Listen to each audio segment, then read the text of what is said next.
Normally, I would recommend using an external recorder / monitor on your camera to kill two birds with one stone, but honestly, the value in an external monitor, other than being able to record a backup of your video, is in getting more out of your camera, such as raw recording, increased bit depth, better frame rate options, etc.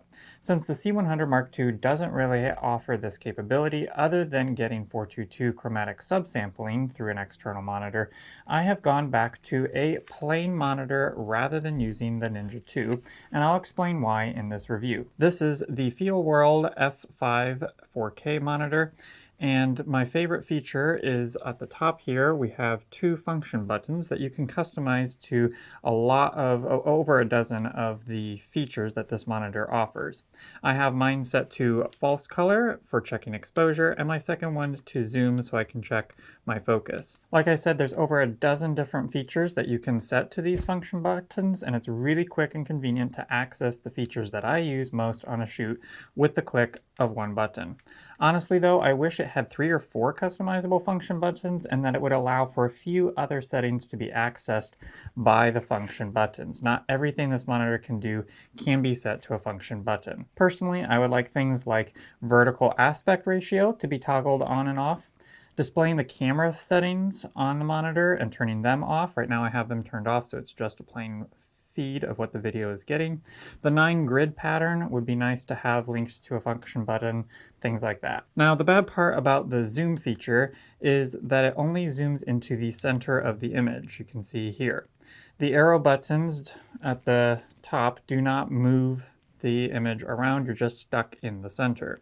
You also have to cycle through 4, 9, and 16 times zoom before you get back to the normal view. So there's normal, 4, 9, 16, back to normal. As you can hear,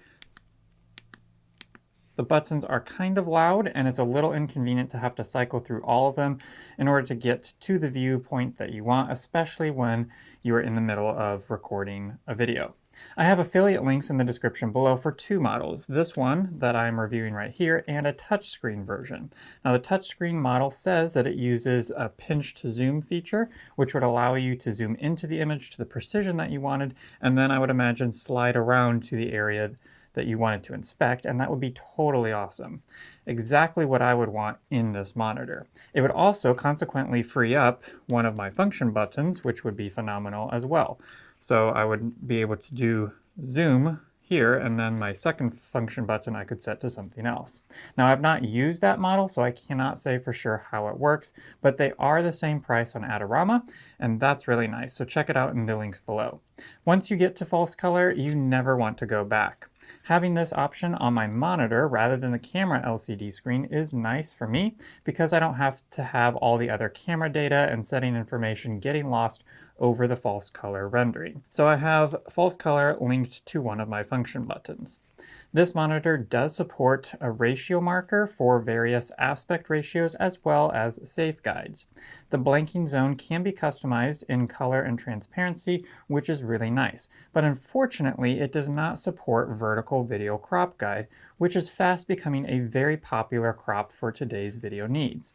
Many times we have to shoot videos for both horizontal and vertical applications, and being able to have the screen output a bounding box for vertical video crop of the horizontal image and allow you to slide that bounding box around would have been extremely nice, especially tied to a function button. Now, neither of the models in the affiliate links below offer this. Battery life is amazing on this thing. I can power it up with one of these off-brand Sony Mkii F770 batteries for around 5 to 6 hours in my experience, though I haven't officially timed them. I have 2 batteries and a charger, and that's enough to get me through any day of shooting easily and still have battery life left over. With the detachable sun hood that it comes with, I find it to be sufficient in almost every scenario. Admittedly, some bright outside shoots are difficult to see with this, even with the sun hood, so if you shoot outside a lot with this camera, it's probably not the monitor for you. I will say that the touchscreen version is advertised as being a little bit brighter than this one, but again, I don't know from experience. While we're addressing some of the differences between this version and the touchscreen version, I will say that the touchscreen version allows you to add LUTs to the monitor. I would hope that you could assign that to a function button, but I don't know. This model does not support LUTs at all. And finally, the touchscreen model supports vector scopes, RGB parade, YUV parade, Y parade, etc., but this model does not. Again, I prefer false color, so take it or leave it. And I've never used the touchscreen version, so I cannot speak from experience. But back to what I like about this model. It powers up very quickly, and I've actually set it to turn on as soon as the battery is inserted, so you'll be able to see how long this takes. A couple of options that this monitor offers that look beneficial, but I have not actually tested, is the HDMI Out, which allows you to power accessories, even your camera. A nice option if you happen to pack your DC cables on shoots, and I never do. Besides, the C100 Mark II's batteries are incredible as it is, and I've never run out of battery power on a shoot, even with just 2 batteries in my kit. Another option is HDMI Out, and this allows you to connect to a wireless transmitter, director's monitor, projector. So if that's part of your workflow or make for a nice upgrade for clients or crew, it's possible with this monitor. Now, I like it than the Ninja 2 because of its size and weight. This is a bigger screen, but much lighter in weight, especially with the batteries. This takes 2 batteries, this takes 1. The battery life, which this is about 2 to 3 times as long as the Ninja 2. The clarity and brightness of the screen, this is much brighter and clearer, and the detachable sun hood that this comes with, that this does not. Accessing the false color and zoom functions because of the customizable function buttons at the top of this, which the Ninja 2 does not have any function buttons that you can customize. Since I can't get 10-bit out of this camera with the Atomos like I once thought was possible, the touchscreen version of this Feelworld monitor would be my monitor of choice for the C100 Mark II.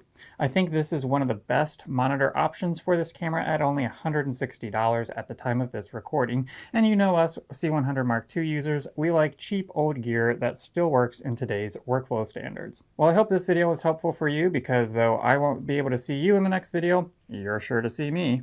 Rough.